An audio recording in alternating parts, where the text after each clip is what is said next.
Now it's time for the WHDT World News featured interview. Is the U.S. going to intervene directly in the Syrian civil war? Is it intervening now? If so, who are its allies? Is Syria going to be used as the back door to a military conflict with Iran? Why are troops still in Afghanistan, and why is Washington seeking an agreement to keep them there until 2024? Looking at military affairs on a greater scale, is it really necessary, wise, and proper for the United States to spend roughly as much on the military as the rest of the world's nations combined? Is this really appropriate for a nation that is supposed to be a constitutional republic? We'll discuss these issues with independent investigative journalist James Corbett, who hosts the Corbett Report. James also contributes essays to the International Forecaster and produces videos for the Center for Research on Globalization. James, thank you so much for joining us today. Several prominent members of Congress, including House Intelligence Committee Chairman Mike Rogers and Senator John McCain, have accused the Assad regime in Syria of using chemical weapons, which they insist amounts to crossing the red line, justifying a military response from Washington. In your investigations, have chemical weapons been used in Syria?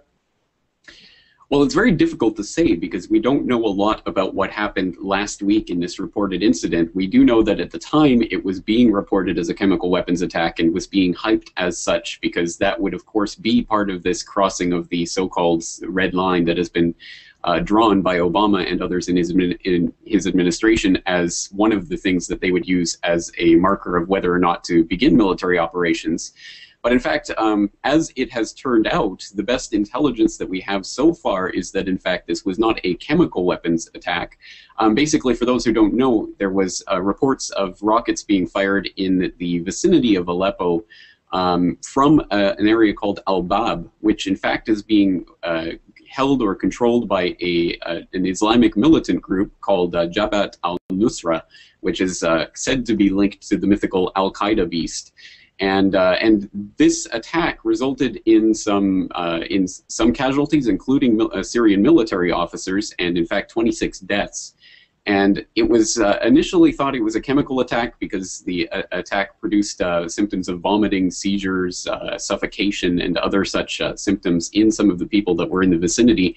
It has since been discovered that it was probably actually the result of a caustic agent like chlorine. And chlorine is not listed as a chemical weapon in any of the international treaties adhering to that category of weapon. So in fact, it was probably not a chemical weapons attack.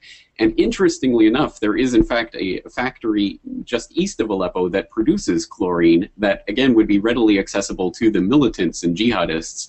So everything is pointing towards the idea that this was in fact an attack on Syrian military officers by the insurgents, by the jihadists. And because of that... Well, let me jump in. So is McCain and his cadre in Congress, are they perhaps using this as an opportunity or perhaps like a false flag opportunity to just continue banging the drums of war to justify military intervention? Well, that's exactly what we can read into this, because we've seen this entire idea being set up for at least the past 7 or 8 months now, since this whole chemical weapons issue was first raised by Obama and the red line was drawn in the sand.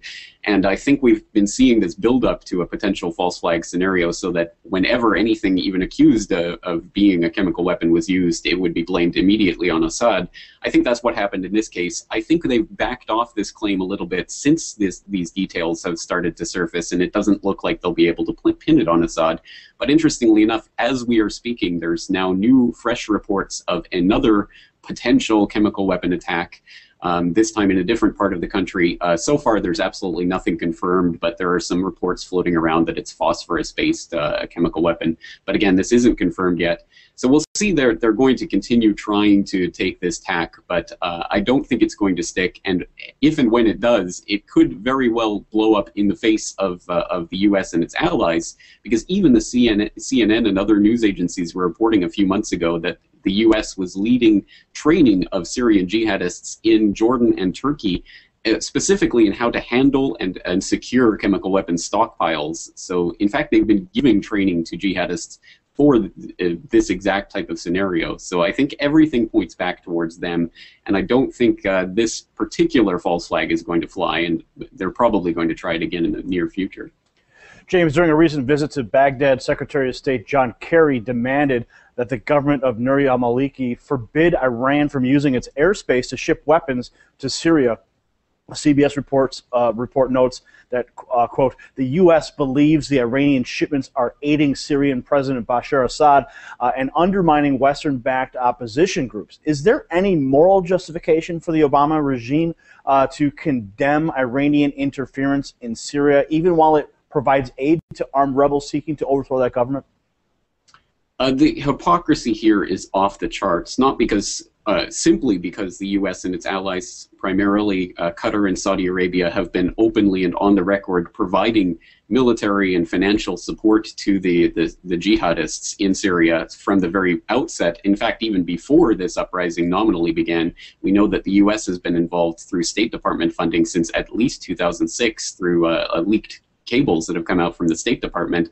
But the hypocrisy here is even more galling, because they're accusing Iran of sending arms to Syria through Iraqi airspace, when in fact even the BBC was reporting a year and a half ago that one of the main smuggling routes for Saudi and Qatar to funnel their military and financial aid into Syria was through established smuggling routes that go through Iraq. So we know that they've in fact been doing this exact thing. So the hypocrisy here is just ridiculous, and it only makes sense when we realize that, just like the chemical weapons and other issues that come up, it will only ever be said to apply to Assad and his government. It will never be, the connections to the U.S. and its allies and the terrorists that they're funding will never be deeply scrutinized by any of the corporate media. Now, should we see Syria as the site of a proxy war between the U.S. and Iran? I think that's one of the things that's going on here, but I wouldn't want to simplify it that much. I think that there's a lot of different players in this region that are looking to make their mark through the use of this as a convenient proxy war. I think what we're seeing here is really a larger battle for dominance in the region generally, and the toppling of Assad in Syria has to be seen as one of the dominoes towards the total encirclement and ultimately the takedown of Iran and Iran's government. But I think that serves a number of different interests for a number of different players in the region. Of course, Iran is the natural dominant player in the region, just given their population size, their economy, and their military. But they have been unable to assert that regional dominance because, of course, that has come on the back of the fall of Iraq, which was taken down by the U.S. as part of a strategy to destabilize the region and to take down one of the main competitors for regional dominance. And I think everything that we can see here is the strategy of, for example, Turkey wanting to step up and take a more a dominant position in the region. Qatar, of course, is now putting its finger in the pie. Saudi Arabia obviously has an interest. Israel, of course, has an interest and, in fact, did bomb Syria a few years ago. So there's that on the table as well. So I think there's a lot of different things going on here. But one of the things that we can see certainly is that this is a proxy war waged against Iran, not only by the U.S., but by many of its allies as well. James, last week, a man named Ghassan Hito, who lives in Texas and was educated in Indianapolis, was named the Syrian Prime Minister-in-exile. Do we know how much do we actually know about him? In what sense is he qualified to replace Bashar al-Assad?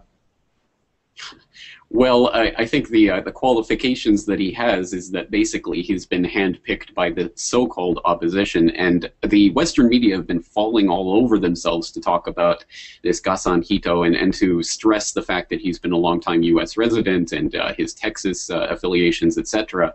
But one thing that they haven't been so eager to scrutinize is why his name was put forward or how he came to be elected as this prime minister in exile. And when you start to examine it, you find, in fact, that he's a Kurd with long-standing relations with the Muslim Brotherhood. And when you go back and look at some of the reporting that came out about the election process itself, you find that some of the people within this Syrian National Council, some of the more quote-unquote liberal elements of this rather than the Islamic extremists in this opposition have suggested not only that he was the compromise candidate so that that liberals and Islamists could both agree on his nomination as this prime minister in exile, but in fact that he was specifically the Muslim Brotherhood's candidate here, and that the Muslim Brotherhood really strong-armed and pressured the Syrian National Council to accept him. So in fact, a number of the people in the Syrian National Council walked out on this vote in protest because they felt they were being strong-armed by the Muslim Brotherhood.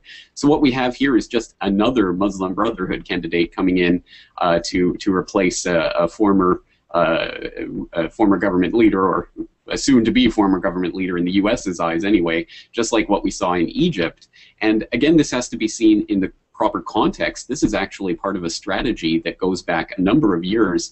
In fact, we even had Seymour Hersh back in 2007 was reporting that his CIA contacts were already at that time saying that for years the U.S. had been working with the Muslim Brotherhood in Syria to undermine the Assad government. So this is part of a larger strategy of using the Muslim Brotherhood on occasion when it suits to basically destabilize regions and or overthrow governments as it suits U.S. interests. So this is a key part of the whole piece of this Gasan Hito that is not being scrutinized right now.